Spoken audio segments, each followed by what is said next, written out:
Guys welcome to our channel Telugu audio stories with మైత్రి.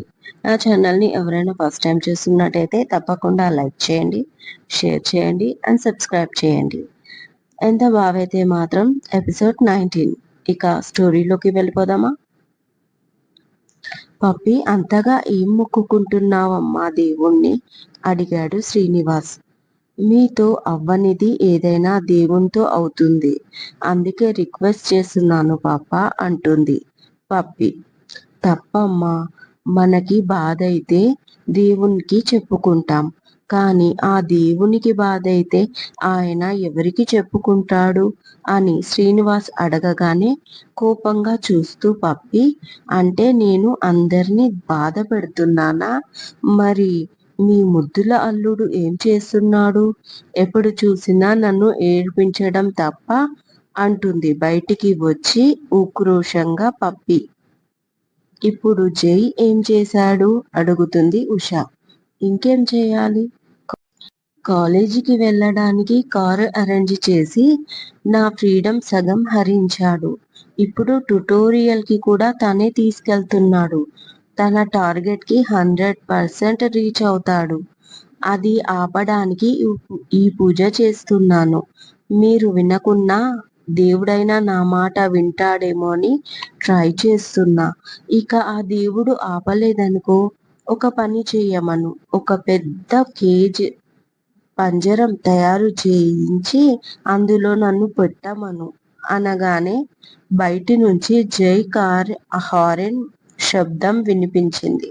అంతే, తన రూంలోకి పరిగెత్తి రెడీ అయి వచ్చి బాయ్ పప్పా అని అమాయకంగా చెప్పి బయటికి వెళ్తుంది పప్పి. శ్రీనివాస్ కూడా బయటికి వస్తాడు కామ్గా. కార్ ఎక్కుతుంది పప్పి. లేట్ అవుతుంది, వస్తాను మామయ్య అంటూ స్టార్ట్ అవుతారు జై అండ్ పప్పి ట్యుటోరియల్కి. కొద్ది దూరం వెళ్ళగానే జై కార్ని ఓవర్టేక్ చేసి కారు వచ్చి ఆగుతుంది జై కారుకి అడ్డంగా. వాట్ ద హెల్ అంటూ హారన్ కొడతాడు. అప్పుడు ఆ కారు బ్యాక్ డోర్ నుంచి ఒక అమ్మాయి కిందికి దిగుతుంది. రెడ్ కలర్ షార్ట్ ఫ్రాక్ లో, షార్ట్ హెయిర్స్, కళ్ళకి గగుల్స్ తో, హై హీల్స్ వేసుకొని స్టైల్ గా నడిచి వస్తుంది, ఒక మోడల్ లాగా. ఎవరబ్బా ఇంత స్టైల్ గా ఉంది, హీరోయిన్ లాగా అని చూస్తుంది పప్పి. వీళ్ళ దగ్గరికి వచ్చి పప్పి సైడ్ విండో నుంచి హాయ్ జై, హౌ ఆర్ యూ అంది అంతే స్టైల్ గా. ఓ, బావకి తెలిసిన అమ్మాయా అనుకుంటుంది పప్పి. హాయ్ శాలిని అన్నాడు. శాలినిని అక్కడ ఎక్స్పెక్ట్ చేయని జై.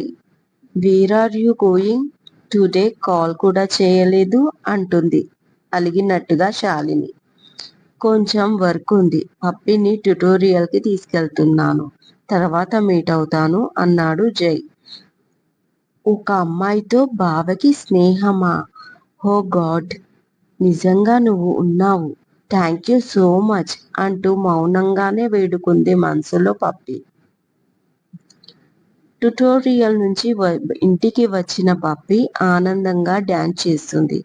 మామూలుగా ఏడుపు ముఖం వేసుకొని వస్తుంది అనుకున్న శ్రీనివాస్, ఉష ఆశ్చర్యపోయారు. ఏంటి పప్పి ఆనందంగా డాన్స్ చేస్తున్నావు, ట్యుటోరియల్ అంత నచ్చిందా అడిగాడు శ్రీనివాస్. ఆల్మోస్ట్ అలాంటిదే పప్పా అని స్టెప్స్ వేస్తూ పాట పాడింది. ఆల్మోస్ట్ పడిపోయింది పిల్ల, మంది కుమ్మ చింగ్లా, ఆల్మోస్ట్ పడిపోయింది పిల్ల, చెంపకు డింపుల్లా, ఆల్మోస్ట్ పడిపోయింది పిల్ల, పిల్ల పిల్ల పిల్ల అంటూ లేటెస్ట్ మూవీ హిట్ సాంగ్ ని పాడింది డాన్స్ చేస్తూ పప్పి. విషయం ఏంటో అర్థం కాక ఫేస్లు చూసుకున్నారు శ్రీనివాస్, ఉష. నిజమా? మంచిదే కదా అడుగు గంగూబాయ్. ఏంటి మంచిది? అమ్మాయి ఇష్టపడుతుంది, దానికి మనసైన వాణ్ణి తీసుకొచ్చి పెళ్లి చేస్తే సుఖంగా ఉంటుంది. అయినా మీరు చేసే రౌడీజానికి మంచి ఎడ్యుకేషన్తో మంచి వంశం నుంచి అల్లుడు వస్తాడా? చాలా కష్టం. ఒక రౌడీనే వస్తాడు, అదేదో మిమ్మల్ని గెలిచిన రౌడీ వస్తే ఇంకా బావుంటుంది అంటుంది పార్వతి. కరెక్టే పార్వతి, కానీ వాడికి నాకు పడదు. లైఫ్ లో ఫస్ట్ టైం ఒకడు నాకు ఎదురొచ్చాడు. ఆ ఎదురొచ్చిన వాడు కాళ్ళపై నన్ను పడమంటావా అని అడిగాడు. అలా ఎందుకంటాను? కాళ్ళు కడిగి కన్యాదానం చేసి పక్కనే నిలబెట్టుకుంటే నీకే ఉపయోగకరంగా ఉంటుంది. ఎన్నాళ్ళు చేస్తావు రౌడీయిజం? నీకు వయసు ఉన్నన్నాళ్ళు. ఆ తర్వాత? మనకేమో ఒక్కతే ఆడపిల్ల, మగపిల్లలు లేరు. మరి మీ తర్వాత వారసులెవరు? అదే జయబాబుని అమ్మాయికిచ్చి పెళ్లి చేస్తే ఇటు అల్లుడు అవుతాడు, అటు వారసుడు అవుతాడు. ఆలోచించండి. సరిగ్గా ఆలోచించండి. అందరి మీద కోపం చూపించి మీకు బ్రెయిన్ సరిగ్గా పనిచేయడం లేదు అంటుంది పార్వతి. పార్వతి మాటలు కూడా నిజమే కదా. తన తర్వాత తన కుడి భుజంగా ఉన్న వాళ్ళే సిటీని ఏలుతారు. తన పేరు మరుగున పడిపోతుంది. సరే, ముందు సరిగ్గా వడ్డించి చావు అన్నాడు కోపంగా గంగూబాయ్ పార్వతిని. అయితే మీ బావ ప్రేమలో పడ్డాడంటావా? అలా పడితే నీకేంటి ఉపయోగం? అడిగాడు సుశీల్. 2 రకాలుగా ఉపయోగం. ఫస్ట్ పాయింట్, తన గర్ల్ ఫ్రెండ్ పై మనసు మళ్ళాక నా గురించి పట్టించుకోడు. ఇక సెకండరీ, నేను ఎవరినైనా లవ్ చేస్తే అంటూ దీర్ఘాలు తీస్తుంది పప్పి. చేస్తే? ఆశగా అడిగాడు సుశీల్. ఏమో, ఫ్యూచర్లో ఎవరినైనా లవ్ చేస్తే? మళ్ళీ దీర్ఘం తీసింది పప్పి. అదే చెప్పొచ్చు కదా. ఆ చేసిన వాళ్ళ పేరు? అల్లరిగా అడిగాడు సుశీల్. నేను చెప్పనబ్బా, నాకు సిగ్గేస్తుంది అంటుంది పప్పి. ఆ సిగ్గేదో వీడియో కాల్ చేసి పడొచ్చు కదా, నేను చూస్తాను అన్నాడు సుశీల్. ఓ సుశీ అంటూ మెలికలు తిరుగుతుంది పప్పి. పప్పి, నిన్ను ఒకసారి చూడాలి అంటాడు సుశీల్. వస్తావా మరి అని ఆశగా అడుగుతుంది. ఇప్పుడా? అడిగాడు సుశీల్. అవును, ఇప్పుడే. కాలేజీ టైంలో, ఈవినింగ్ టైంలో కుదరట్లేదు. మా బావ నా షెడ్యూల్ ని అంతా బిజీ చేసేశాడు. అందుకే అంటుంది పప్పి బాధగా. ఓకే, కానీ ఎక్కడికి రావాలో చెప్పు, వచ్చి కలుస్తాను అంటూ టైం చూసుకుంటాడు. Time 12:30 night. అప్పుడు మా హౌస్ బ్యాక్ సైడ్ 3వ ఇంటి ముందు వచ్చి నిలబడు, నేను వస్తాను అని ఎగ్జాక్ట్లీ అడ్రస్ చెప్పి కాల్ కట్ చేస్తుంది. సుశీల్ రావడంతో తన రూమ్ బాల్కనీ నుంచి వేరే పక్కింటి డాబా మీది నుంచి వెళ్ళి కలుస్తుంది. తనకి చాక్లెట్లు తెస్తాడు. అన్నీ తీసుకుని హ్యాపీగా తింటూ కాసేపు ముచ్చట్లు పెట్టుకుంటారు. ఆ తర్వాత పప్పి బ్యాక్ వచ్చేస్తుంది. సుశీల్ బయలుదేరిన కొద్దిసేపటికి అతని కారు ఆపి సుశీల్ ని చితకబాదుతారు. నెక్స్ట్ డే పాపం సుశీల్ హాస్పిటల్లో జాయిన్. నెక్స్ట్ డే చిన్న షాపింగ్ ఉందని ఉషతో పర్మిషన్ తీసుకొని కాలేజీ నుంచి బయటపడింది పప్పి. అందుకు రమ, ఆదిలక్ష్మి సహాయం తీసుకుంది. వాళ్ళు చెప్పడం వల్లే ఉష పంపించింది తనని బయటికి. నిజానికి పప్పికి సుశీల్ కి చిన్న యాక్సిడెంట్ అయ్యిందని తెలిసింది. తన బాయ్ ఫ్రెండ్ ఒంట్లో బాలేదు అని తెలిసి తెగ కంగారు పడిపోయింది పప్పి ఫ్రెండ్స్ ముందు. త్వరగా హాస్పిటల్ కి చేరి వార్డ్ నెంబర్ తెలుసుకుని లోపలికి వెళ్లారు. ఎదురుగా సుశీల్ తండ్రిని చూసి హాయ్ అంకుల్ అంది. హాయ్ పప్పి అన్నాడు ఆయన. ఎలా ఉంది అంకుల్ సుశీల్ కి? అసలు యాక్సిడెంట్ ఎలా జరిగింది అడిగింది పప్పి కంగారుగా. దానికి ఆయన సమాధానం చెప్పకుండా, నువ్వెందుకొచ్చావు పప్పి? సరే, ఈ ఒక్కసారి కలువు, బట్ మళ్ళీ మళ్ళీ రాకు అన్నాడు కంగారు పడుతూ. దాంతో డౌట్ వచ్చిన పప్పి, అదేంటి అలా మాట్లాడుతున్నారు మీరు అంటుంది పప్పి.